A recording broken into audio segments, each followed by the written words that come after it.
Good morning students, how are you? I know you all are fine and enjoying online classes. Today again I am here with your favorite subject mathematics and chapter 10 comparing quantities. So today our topic is tax. It's the last topic of this chapter. First of all, you must know what is a tax.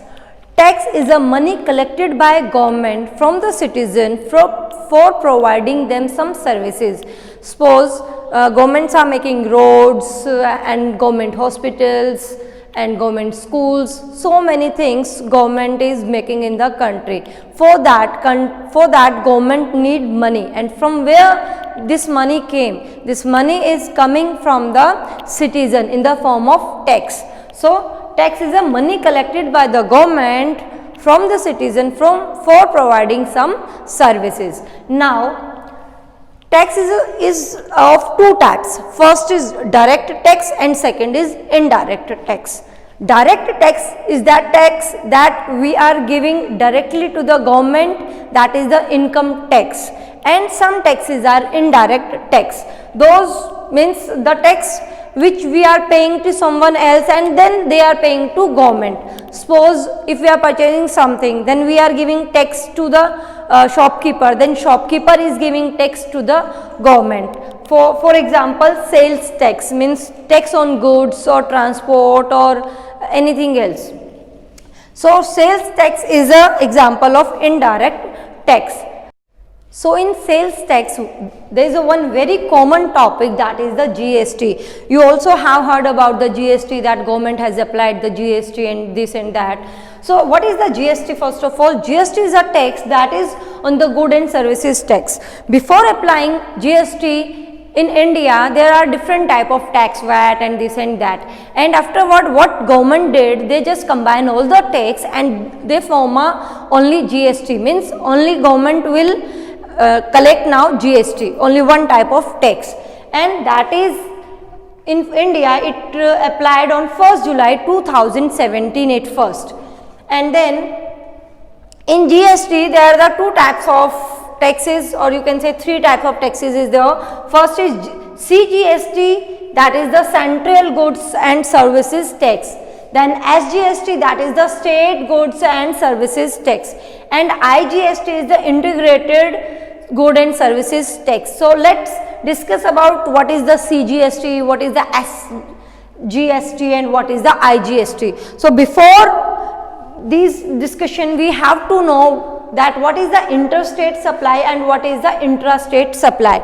Means if you are in the same state, then you are purchasing something from one district to another district. Means if you are in Jaipur and you are purchasing from Sikar, then you are in the same state, that is the intrastate supply. Means in the same state you are purchasing something, and in that case only you will have to pay CGST and SGST. The interstate supply is there, means in different states. If you are purchasing something from Delhi and you are in Rajasthan, then you have to pay the IGST, that is the Integrated Goods and Services Taxes. Means the seller will charge the IGST from the buyer, and the IGST went to the government and they will decide that how much part they have to give the state government or the state government. So these all things about the tax. And now we will discuss about the checkpoints of the tax. So checkpoint 7 is, Susan went to the restaurant for dinner. The value of the item ordered was ₹1000.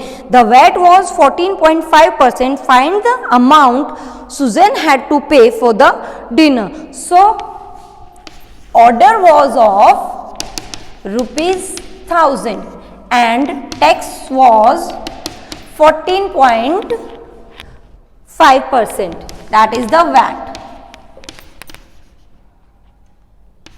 value added tax. It's a VAT, that is the value added tax. Now what he has to pay? So he has to pay 14.5 upon 100 into 1000. So 2 zeros will cancel with 2 zeros. So it will be 145 rupees extra on thousands.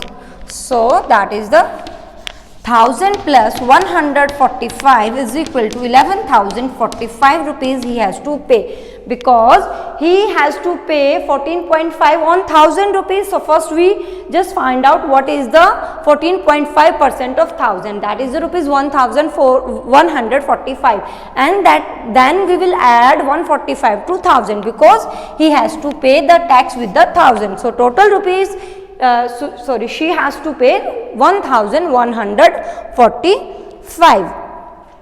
Now, question number 8, that Gaurav bought a soft drink can in Delhi with the market price rupees 84.75. The shopkeeper charges the GST at the rate 18% on the marked price. How much amount does Gaurav have to pay? So, on 84.75 we have to find out the 18.5%. So, if we will solve it, we will get 152,550 divided by 10,000. So, 15.26 about rupees tax he has to pay. So, total how much money he has to pay? This is the checkpoint 8. So, total money how much he has to pay? 84.75 plus 15.26. So, add this money and you will get the amount that what he has to pay. But next he asks one more thing, also write the amount paid by CGST and SGST separately. So, this was the total amount that he has to pay as a tax, but CGST and SGST have to charge equally. So, 7.63 will go to the CGST, 7.63 will go to the CGST and the same will go to the SGST. So, these were the checkpoints 7 and 8 that you have to do in your fair notebook. I will give notes of all the checkpoints, then you have to do in fair notebook. After that, before that you have to do all the examples and checkpoint in your rough notebook. So, students, thank you and have a nice day.